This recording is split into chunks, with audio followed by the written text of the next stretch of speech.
حضران ملت اسلامی، السلام علیکم ورحمۃ اللہ وبرکاتہ۔ الحمد للہ وکفا وسلام علی حبیبہ المصطفیٰ، اما بعد فاعوذ باللہ من الشیطان الرجیم، بسم اللہ الرحمن الرحیم۔ ان ینصرکم اللہ فلا غالب لکم وان یخذلکم فمن ذا الذی ینصرکم من بعدہ وعلی اللہ فلیتوکل المؤمنون۔ صدق اللہ مولانا العظیم۔ بارگاہ رسالت معاب صلی اللہ علیہ وسلم میں درود پاک کا ہدیہ پیش کریں۔ اللہم صلی علی سیدنا و مولانا محمد معدن الجود والکرم وآلہ واصحابہ الکرام وابنہ الکریم وبارک وسلم صلاة دائمتا سرمدا ابدا۔ اللہ عز و جل قرآن عظیم میں فرماتا ہے، اگر اللہ تمہاری مدد کرے تو کوئی دوسرا غالب آ ہی نہیں سکتا۔ ان ینصرکم اللہ فلا غالب لکم، تم پر کوئی غلبہ حاصل نہیں کر سکتا اگر اللہ تمہاری مدد کرے۔ وَإِن يَخْذُلْكُمْ فَمَنْ ذَا الَّذِي يَنْصُرُكُمْ مِنْ بَعْدِهِ، اور آگے اللہ فرماتا ہے، اور اگر اللہ تمہیں چھوڑ دے یا گرا دے تو کون ہے اس کے بعد جو تمہاری مدد کرے؟ کوئی ہے جو اللہ کے علاوہ تمہاری مدد کر سکتا ہے؟ جب نہیں ہے تو پھر آگے ہونا کیا چاہیے؟ وَعَلَى اللَّهِ فَلْيَتَوَكَّلِ الْمُؤْمِنُونَ، تو مومنوں کو چاہیے کہ وہ صرف اللہ پر بھروسہ کر کے رہیں۔ فتح، نصرت، مدد، یہ سب جو چیزیں ہیں بہت سارے لوگوں کے ذہن و دماغ میں ایسے ہے کہ فوراً آ جانا چاہیے۔ کوئی بھی فتح ہو، کوئی بھی مدد ہو، بغیر تمہارے اسٹرگل کیے ہوئے، بغیر مصیبت اٹھائے ہوئے نہیں ملے گی۔ اگر فتح و نصرت یوں ہی آپ کو روزانہ ملنے لگ جائے تو کیا رسول پاک صلی اللہ تعالیٰ علیہ وسلم مدینہ طیبہ میں بیٹھ کر دعا کرتے تو ساری چیزیں فتح یاب نہیں ہو جاتی؟ آپ صلی اللہ تعالیٰ علیہ وسلم کو بدر میں جانے کی ضرورت کیا پیش آتی؟ احد میں اپنے 70 جوان صحابہ کی شہادت پیش کرنے کی ضرورت کیا پیش آتی؟ اور اسی طرح سے خیبر ہو کہ حنین ہو کہ طائف ہو، کتنی جنگیں ہیں جس میں اپنی جان کی بازی لگائی صحابہ نے۔ سب سے بڑا معرکہ تو کربلا کا دیکھیں آپ، جہاں پورا کا پورا خاندان شہید ہو گیا ہے۔ تو فتح و نصرت بغیر قربانی کے اور بغیر تکلیف کے ایسی ہی آ جائے؟ آج کے زمانے میں ہم سوچ کر کے بیٹھے، ایسا نہیں ہوتا۔ اسلام زندہ ہوتا ہے ہر کربلا کے باہر، اور اللہ کی مدد آتی ہے، یہ بھی نہیں ہے کہ نہیں آئے گی۔ کچھ لوگ مایوس ہوتے ہیں، کچھ لوگ نروس ہو جاتے ہیں اور بھاگنے پر مجبور ہوتے ہیں۔ یہ امتحانات کی گھڑی ہوتی ہے۔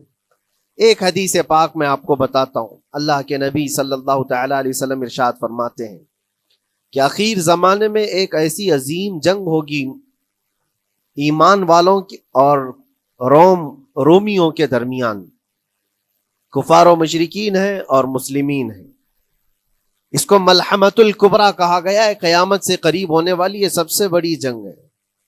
اسی سے آپ اندازہ لگائیں، اللہ کے حبیب صلی اللہ علیہ وسلم ارشاد فرماتے ہیں کہ اس میں کفار و مشرکین 80 جھنڈوں کے نیچے آئیں گے، اور ہر جھنڈے کے نیچے 12,000 کی فوج ہوگی، جو تقریباً حساب کرنے پر 9,60,000 کی فوج بن جاتی ہے۔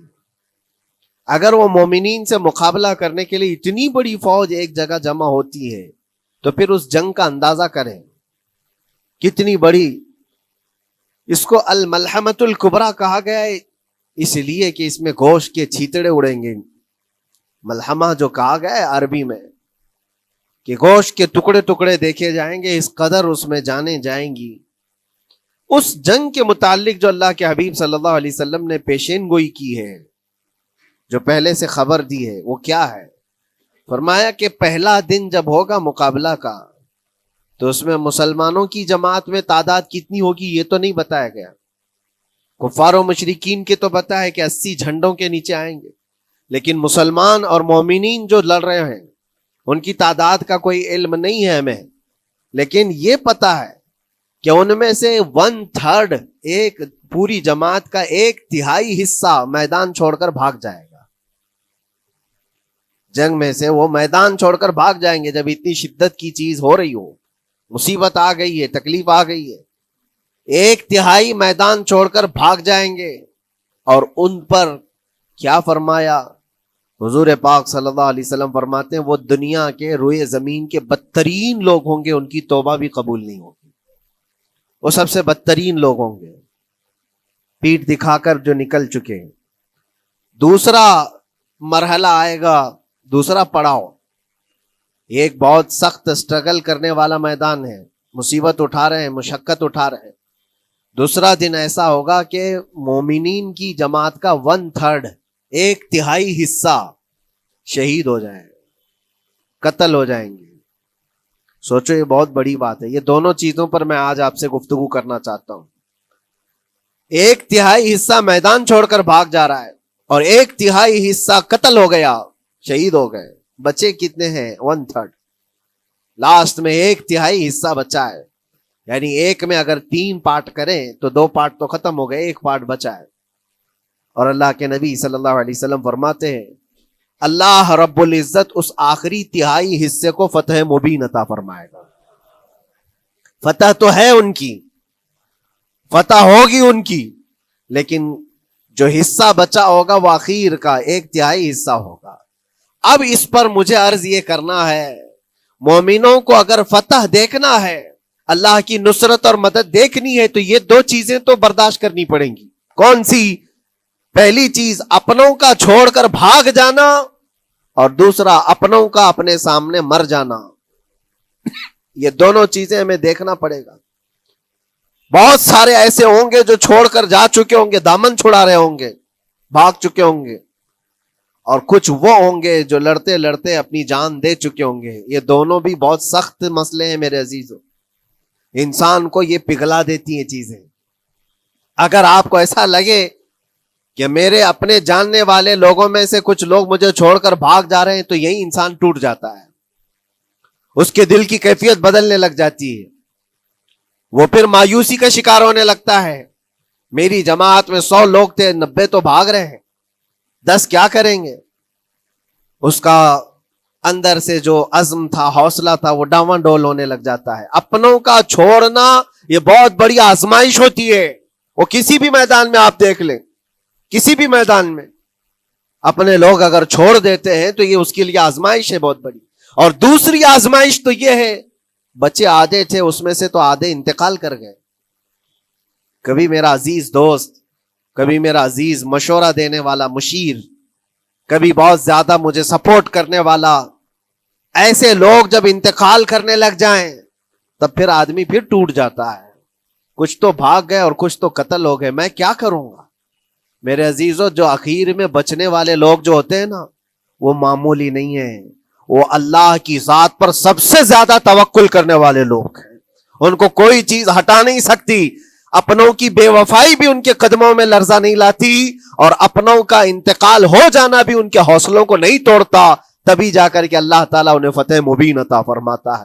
اور یہ چیز ملحمت الکبریٰ میں دیکھی جانے والی تھی, دیکھی جانے والی تھی, جو قیامت کے قریب ہونے والی جنگ ہے. لیکن میرے عزیزوں, آج ہم نے اپنی آنکھوں سے یہ مشاہدہ کیا ہے غزہ کی سرزمین پر, فلسطین میں 15 مہینے کے بعد آج صہیونی حکومتیں اور یہودی غاصب حکومتیں صلح کرنے پر اور ایگریمنٹ کرنے پر مجبور ہو گئی. دنیا ان کے منہ پر تھوک رہی ہے, تم 50,000 سے زیادہ لوگوں کو قتل کر کے صرف 200 لوگوں کو چھڑانے کے لیے آج بھی فتح کا جشن منا نہیں پا رہے ہو, بلکہ پھر جھک کر کے ان کے ساتھ معاہدہ ایگریمنٹ کرنے پر مجبور ہو. یہ فتح ان بچوں کی نہیں ہے تو اور کیا ہے, ان مظلوموں کی نہیں ہے تو اور کیا ہے, جن کے پاس کھانے کو روٹی نہیں ہے اور پہننے کو کپڑے تک نہیں رہ گئے, ان کے علاج معالجے کے لیے دوائیاں نہیں رہ گئی, لیکن عزم اور حوصلہ ایسا ہے کہ اللہ ابھی ہمارے ساتھ. میرے عزیزوں, ان کے توکل اور ان کے عزم کے متعلق یہ صرف اور صرف اخبار کی باتیں نہیں ہیں, سوشل میڈیا کی باتیں نہیں ہیں. مخبر صادق رسول کریم صلی اللہ علیہ وسلم نے 1400 سال پہلے ہی بشارت دی تھی. اللہ کے نبی صلی اللہ علیہ وسلم فرماتے ہیں کہ دمشق کے ابواب یا پھر بیت المقدس کے آس پاس رہنے والوں میں ایک جماعت ہمیشہ قیامت تک ایسی رہے گی جو حق کے لیے لڑتی رہے گی. حضور پاک صلی اللہ علیہ وسلم فرماتے ہیں حق کے لیے وہ لڑتی رہے گی، قیامت تک ایک جماعت ہوگی. اور ان کی فضیلت میں میرے آقا فرماتے ہیں کہ ان لا یضرهم خذلان من خذلهم، ان کو دھوکہ دینے والوں کا دھوکہ ان پر کچھ اثر نہیں کرے گا، یا پھر ان کو چھوڑ دینے والے یا ان کی بات نہیں کرنے والے، یہ سب چیزیں ان کو کچھ بھی ضرر نہیں پہنچائیں گی. میں اس سے قبل اسی مسجد میں آپ کے پاس اس حدیث کو دہرا چکا ہوں، بیان کر چکا ہوں. اللہ کے نبی صلی اللہ علیہ وسلم فرماتے ہیں ان کو کوئی چیز نقصان نہیں پہنچائے گی، دھوکہ دینے والوں کی دھوکہ دڑی ان کا کچھ نقصان نہیں پہنچائے گی. آپ ہو سکتا ہے سوال کریں، عمارتیں ٹوٹ کر راکھ میں بدل گئی، ہزاروں بچے قبروں میں سو گئے، کتنی عورتیں بیوہ ہو گئیں، کتنوں کے گھر اجاڑے گئے، کتنوں کے ہاتھ پیر توڑے گئے ہیں، بمباری میں وہاں پر کون صحیح سلامت رہا؟ 2 لاکھ کے قریب لوگ متاثر ہوئے، اور مولانا آپ کہتے ہیں حضور نے فرمایا حدیث میں ان کو کچھ نقصان نہیں ہوگا. یہ نقصان نہیں ہے تو اور کیا ہے؟ ہو سکتا ہے آپ کے ذہن میں یہ سوال گردش کر رہا ہو، آپ بار بار یہ سوچ رہے ہوں گے اللہ کے نبی نے فرمایا ان کو کوئی چیز نقصان نہیں دے گی، دھوکہ دینے والوں کی دھوکہ دڑی سے ان کا کچھ بگڑے گا نہیں. اتنا تو بگڑ چکا، پورا راکھ میں بدل گئے، علاج کرانے کے لیے دوائی تک نہیں ہے، تو پھر کیا؟ اللہ کے نبی نے کیا فرمایا کہ ان کو نقصان نہیں پہنچے گا، ان کو ضرر نہیں ہوگا. پھر یہ ساری تکلیفیں اور یہ ضرر کیا ہے؟ میں بتاتا ہوں میرے عزیزوں، جسم کا نقصان، جان کا نقصان، مال کا نقصان، جائیداد کا نقصان، یہ اللہ کے نبی نے نہیں فرمایا. یہ نقصانات مومن کے لیے کوئی معنی نہیں رکھتے. اگر ایمان سلامت ہے تو پوری کائنات سلامت ہے، اور یہ اللہ تبارک و تعالیٰ نے آج تک ان کے ساتھ رکھا ہے. ان کا ایمان محفوظ ہے، ایمان موجود ہے، جس کی وجہ سے یہ سارے نقصانات کچھ معنی نہیں رکھتے. اس لیے کہ یہ تکلیفیں، یہ جو ساری مصیبتیں آئی ہیں، اس پر تو اللہ تعالیٰ نے اجر عظیم کا وعدہ فرمایا ہے، اجر عظیم کا وعدہ فرمایا ہے. ہاں اگر ایمان ہی چلا جاتا تو پھر کون سی جنت ملتی، کون سی خوشبو جنت پاتے؟ کچھ نہیں ہوتا. ایمان سلامت ہے، جس کی وجہ سے انہیں دنیا میں بھی اللہ سرخروئی عطا فرمائے گا. ایک بھی جگہ سے کہیں ان نہتے مسلمانوں کو جو غریب مظلوم ہیں اور ٹوٹے پھوٹے ہاتھوں اور ٹکڑے پہنے ہوئے بچے ہیں، ان کو کوئی یہ نہیں کہتا کہ یہ ظالموں کے لوگ ہیں، بلکہ ہر کوئی یہ کہتا ہے ایک ظالم کے خلاف جس کے پاس دنیا کے سارے آئٹم پاور ہیں، لیکن یہ نہتے بچے کھڑے ہیں، دعائیں بھی ان کے ساتھ ہیں اور رحمت الہی بھی ان کے ساتھ ہے. سلام ہے ان غزہ کے مظلومین کو. اور وہاں تو بچے، مرد تو مرد، عورتیں. آپ نے سنا ہوگا ان جوان لڑکیوں کا، میں نے دیکھا تھا، وہ کہہ رہی تھی کہ ہم رات کو برقع پہن کر کے اور رات کو ہم حجاب پہن کر کے سو جاتی ہیں، اس لیے کہ بمباری میں جب گھر تباہ ہو جاتے ہیں، صبح لوگ لاشیں اٹھانے آتے ہیں تو کہیں ہم بے پردہ لاشوں میں نہ مل جائیں. سلام ان بہنوں کو. آج وہ عورتیں سبق لیں ان سے جن کو اللہ نے ہر طرح کی نعمتیں دی ہے. تمہارے گھر میں جائیداد بے پناہ ہے، مال و دولت بے پناہ ہے، کپڑے روز بدلنے کے لیے تمہارے پاس ہیں، سب رکھ کر کے تم عورتوں کو، آج ہم بازاروں میں جو بے پردہ دیکھتے ہیں، یہ شادی محلات میں ہر جگہ جو عورتوں کی بے حیائی اور بے پردگی دیکھ کر پھر میں سوچتا ہوں سلام ان بہنوں کو جو موت کی رات بھی حجاب ہٹانا نہیں چاہتی، اس لیے کہ دنیا سے جائیں تو اللہ کی بارگاہ میں حجاب کے ساتھ جائیں. یہ ایمان ہو تو پھر اللہ تبارک و تعالیٰ کی مدد بھی آتی ہے، نصرت الہی آتی ہے. مجھے بتاؤ میرے عزیزوں، 50,000 کا خون کر دینے والا وہ ظالم اور غاصب اسرائیل، وہ اپنے 200 قیدیوں کو چھوڑا کیوں نہیں سکا؟ وہ حاصل کیوں نہیں کر سکا 200 لوگوں کو؟ بلکہ ان میں سے 5 لوگوں کو کیوں نہیں حاصل کر سکا؟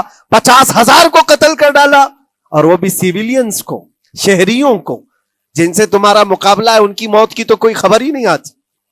جو تم سے برسر پیکار ہیں، جو لڑ رہے ہیں، ان کے موت کی خبر نہیں آتی. بچوں کی موت، عورتوں کی موت، ہاسپٹل میں موت، یہ سارا جو ناچ دیکھا گیا ہے 15 مہینے سے ہم دیکھتے آئے. لیکن افسوس اس بات کا ہے میرے عزیزوں، اللہ کا عذاب ان ظالم بادشاہوں پر بھی آئے گا جو ان کی موتوں پر دیکھ کر تماشے کر رہے ہیں. وہ اپنی عیاشیوں میں مصروف ہیں، وہ اپنے عیش قدوں میں شراب نوشی اور کباب خوری پر مصروف ہیں، اور ان بچوں کی تڑپتی ہوئی لاشوں پر وہ اپنی کرسیاں سجائے بیٹھے ہیں. وہ عرب کے ظالم بادشاہ کہاں ہیں؟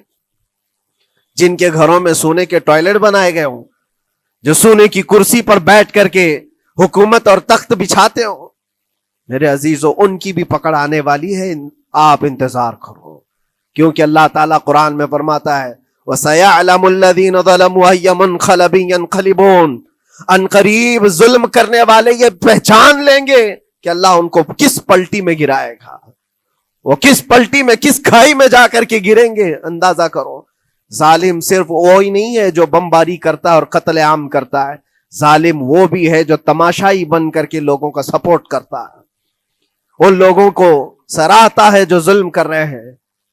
افسوس کا مقام ہے، وہ چیختے رہ گئے، چلاتے رہ گئے، اور پھر اخیر میں وہ بچوں نے پکار کر کے یہ بھی کہا ہمیں کسی جگہ سے مدد کی امید نہیں ہے، نہ ہمارے پڑوسی ملک سے، نہ کسی بہت بڑے مسلم بادشاہ سے، ہمیں امید ہے فتح کی اور مدد کی تو پروردگار عالم سے ہے۔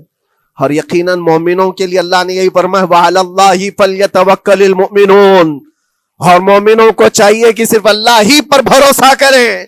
میں نے دیکھا ہے میرے عزیزو، یہ دنیا صرف اور صرف لالی پاپ پکڑا سکتی ہے تمہیں، ان کے ہاں مدد کی کوئی گنجائش نہیں ہے، یہ ہمارے ساتھ کھیلتے ہیں، ان کے دلوں کے اندر سے رحم غائب ہے، یہ بچوں کی تڑپتی ہوئی لاشوں کو دیکھ کر کوئی آواز تک نہیں اٹھاتا، جو آواز اٹھانے والا اس کو کیس کر کے بند کر ڈالیں گے۔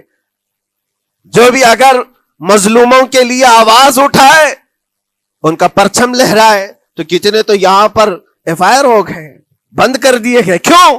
مظلوموں کے لیے آواز اٹھانا کیا یہ ہمارا رائٹ نہیں ہے، ہمارا حق نہیں ہے؟ تم ظالموں کے لیے علل اعلان بات کر سکتے ہو، ہم مظلوموں کی بات بھی نہیں کر سکتے؟ کیسی بات ہے میرے عزیزو، ہم جس دنیا میں جی رہے، اسی لیے میں آپ سے کہتا ہوں اٹھو وہ گر نہ حشر نہ ہوگا پھر کبھی، دوڑو کہ زمانہ چال اپنی چل گیا، قوت عشق سے ہر پست کو بالا کر دو، دہر میں نام محمد سے اجالا کر دو۔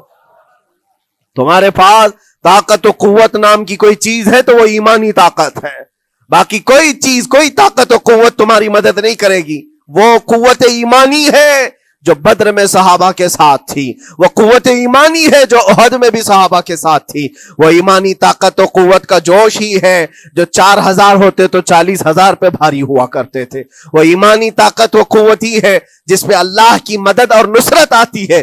آج مومنو، آپ سب سے زیادہ اللہ پر توکل کرو، اللہ پر بھروسہ کرو۔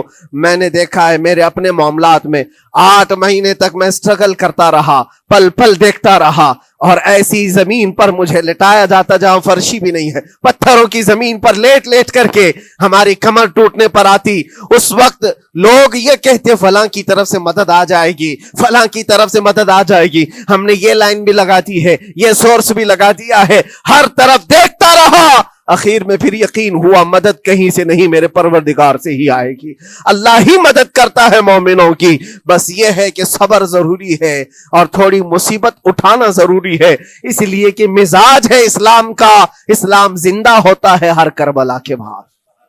اپنی قربانیاں دو اور قربانیاں ضائع نہیں ہوتی، رنگ لائیں گی، ہماری شہادتیں رنگ لائیں گی، ان بچوں کی شہادتیں رائے گاہ نہیں جائیں گی جو 40,000 کے قریب شہید ہو چکے ہیں، وہ رنگ لائے گی۔ فتح بیت المقدس کے لیے ان کی قربانیاں، ان کی شہادتیں ایک عظیم باب بن کر کے نکلیں گی، ایک عظیم دروازہ بن کر کے نکلیں گی۔ آپ انتظار کرنا، وہ دن قریب آ رہا ہے جس کے متعلق میرے مصطفیٰ نے بشارتیں دی ہیں۔ ایک وقت وہ آئے گا جب امام مہدی کا ظہور ہوگا اور صرف پرچم اسلام لہرائے گا، وہ دن آئے گا، یہ قربانیاں ضائع نہیں جائیں گی میرے عزیزوں۔ اور اللہ کریم نے قرآن میں یہ فرمایا، آپ لوگ ڈرتے ہوں گے مولانا پھر سے یہ ساری چیزیں بول رہے ہیں، ان کو برا لگے گا، ان کو برا لگے گا، بہتوں کو برا لگے گا، یہ میری بات نہیں، قرآن کہتا ہے وَلَوْ كَرِهَ الْكَافِرُونَ وَلَوْ كَرِهَ الْمُشْرِكُونَ۔ اللہ قرآن میں فرماتا ہے يُرِيدُونَ لِيُطْفِئُوا نُورَ اللَّهِ بِأَفْوَاهِهِمْ، لوگ تو چاہتے ہیں اللہ کے چراغ کو اپنے منہ کے پھونکوں سے بجھا دیں،